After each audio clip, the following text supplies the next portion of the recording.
안녕하세요. 더봄 구강암면외과 치과의 박윤아입니다.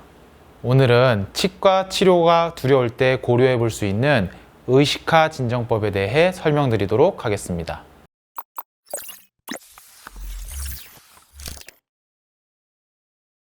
치과 치료에 대한 두려움, 공포감을 가지고 계신 환자분들이 최근 수면 치과 치료에 대해서 많이 문의하고 계시는데요. 여기서 짚고 넘어가야 할 부분이 있는데 사실 수면 치과 치료라는 건 정확한 용어가 아닙니다. 치과 의사들은 이를 의식화 진정법이라고 부르고 있습니다. 수면 치과 치료는 환자분들이 편하게 이해하실 수 있도록 사용하는 말입니다. 환자분들은 이 수면 치과 치료에 대해서 어떻게 생각하고 계시나요? 드라마 수술 장면에 나오는 전신마취처럼 의식을 잃는 자바로흡이 없는 치료라고 생각하고 계시진 않나요? 그 인식을 깨트리기 위해 지금부터 의식화 진정법에 대해 말씀드리겠습니다. 의식화 진정법이란 환자가 편안한 상태에서 치료받을 수 있도록 담당 의사가 처방한 약물을 사용하여 환자를 의식화 진정 상태, 즉 환자의 의식이 있고 자발적 호흡이 존재하며 외부 자극에 대해 적절히 반응하는 잠든 상태와 유사한 상태에서 치과 치료를 진행하는 방법입니다. 환자가 한숨 자고 일어나면 주의사항을 기억하지 못하는 경우가 많기 때문에 상대적으로 편안하게 치과 치료를 받을 수 있고 치과 치료 공포증과 통증을 해소할 수 있습니다. 의식화 진정법은 치과 공포증, 트라우마 등으로 치료를 미루는 환자분들을 위해 진행되고 있는데요. 이는 치과 치료를 의식이 있는 진정된 상태에서 진행하는 것으로 치과 공포증을 해소해주고 통증을 낮춰주는 장점을 가지고 있습니다. 의식화 진정법은 자발적 호흡이 가능하고 회복 속도가 빠른 안전한 치료라고 할 수 있습니다. 하지만 이러한 의식화 진정법도 부작용이 있을 수 있는데요. 부작용에는 오심, 흥분, 구토 등 가벼운 것부터 호흡곤란, 무호흡, 기도 폐쇄와 같은 생명과 직결되는 부작용까지 다양합니다. 따라서 의식화 진정법을 알아보고 계시는 환자분들께서는 치료받을 치과에 치료 관련 장비와 충분한 노하우를 가지고 있는 의료진이 있는지를 확인하도록 권장드리고 있습니다. 그렇다면 의식화 진정법은 어떻게 진행되는 걸까요? 의식화 진정법 시술 과정은 크게 4단계로 나누어집니다.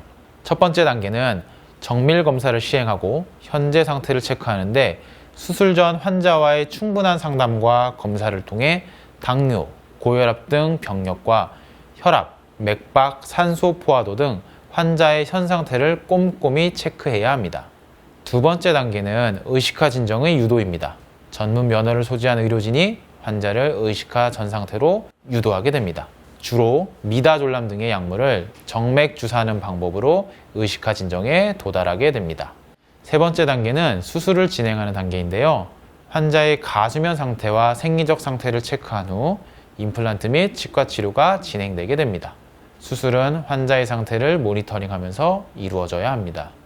네 번째 단계는 휴식을 취하고 귀가하는 단계입니다. 수술 후 졸린 기운이 남아있을 수 있으므로 충분히 휴식을 취한 후 귀가에 대한 조건을 만족할 시 보호자를 동반하여 귀가하시면 됩니다. 의식화 진정법 치과 치료를 받을 때 주의해야 할 사항들이 있는데요. 수면 내시경은 다들 많이 들어보시고 진행해 본 경험도 많으실 텐데요. 의식화 진정법 치료와 수면 내시경은 거의 유사한 약물을 사용하기 때문에 주의사항 역시 비슷합니다. 먼저 의식화 진정법 치료를 진행할 때 하시면 안 되는 사항에 대해서 말씀드리겠습니다. 첫 번째, 치료를 받기 전 6시간 정도의 금식이 필요합니다. 두 번째, 절대로 운전하지 않으셔야 합니다. 이 두 가지 사항은 꼭 주의해 주셔야 합니다. 특히 운전은 정말 위험합니다.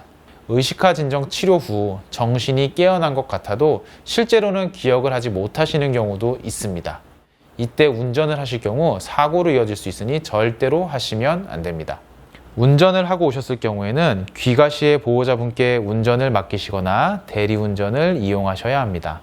그리고 그 외의 기타 주의사항들에 대해서 말씀드리도록 하겠습니다.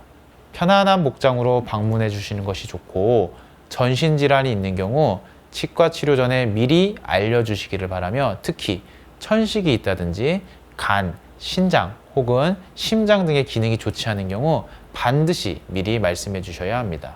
또 의식화 진정법에서 어느 정도 깨서 의사소통이 가능해질 때 퇴원하셔야 합니다. 충분한 휴식을 취하신 후 퇴원하시는 것을 권해드립니다. 음식물 섭취는 치료를 받고 나서 약 한두 시간 후에 물을 조금씩 먼저 드셔보시고 그 이후에 섭취하시는 것이 좋습니다. 치료 당일에는 가벼운 미열과 약간의 울렁증이 생길 수 있으나 이는 정상적인 반응이니 너무 걱정하지 않으셔도 되고, 의식화 진정법을 시행한 당일에는 충분한 휴식이 필요하니 과한 운동 등 무리한 활동은 자제하시는 것이 좋습니다. 마지막으로 퇴원 후 처방받은 약은 용법대로 잘 복용해 주시기 바랍니다.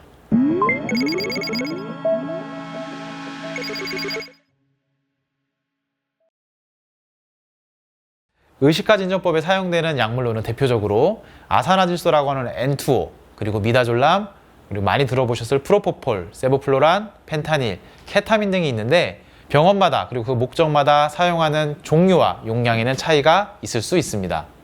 간단히 설명해 보자면 N2O, 아산화질소는 마취성이 있어 외과 수술 시 전신 마취에 사용하는 무색무취의 투명한 기체입니다.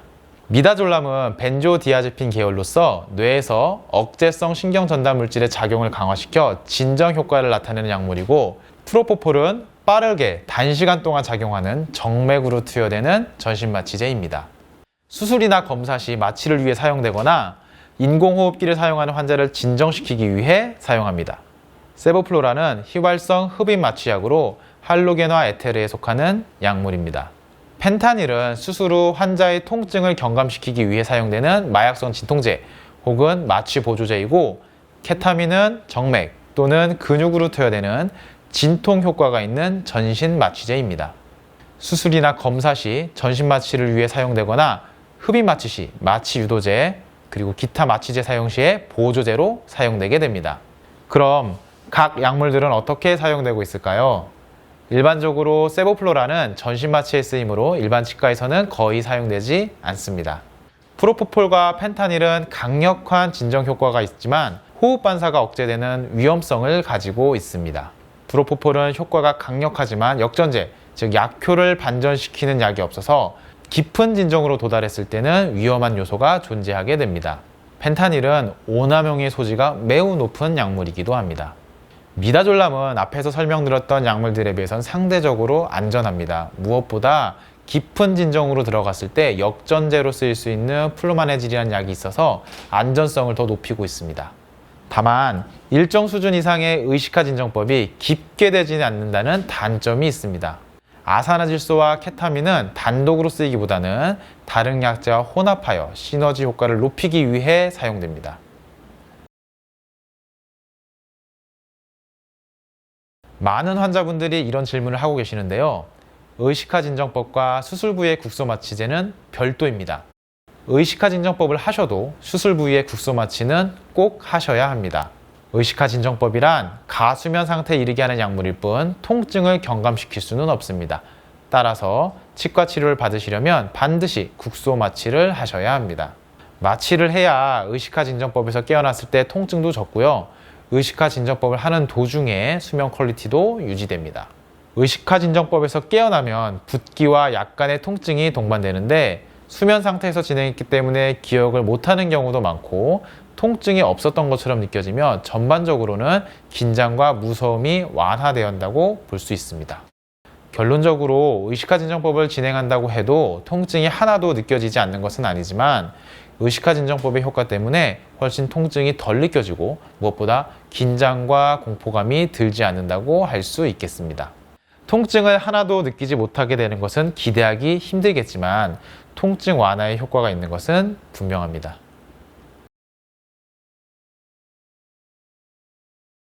의식화 진정법을 진행할 때 사용되는 약물들은 대부분 하루 안에 체내에서 상당 부분 배출됩니다.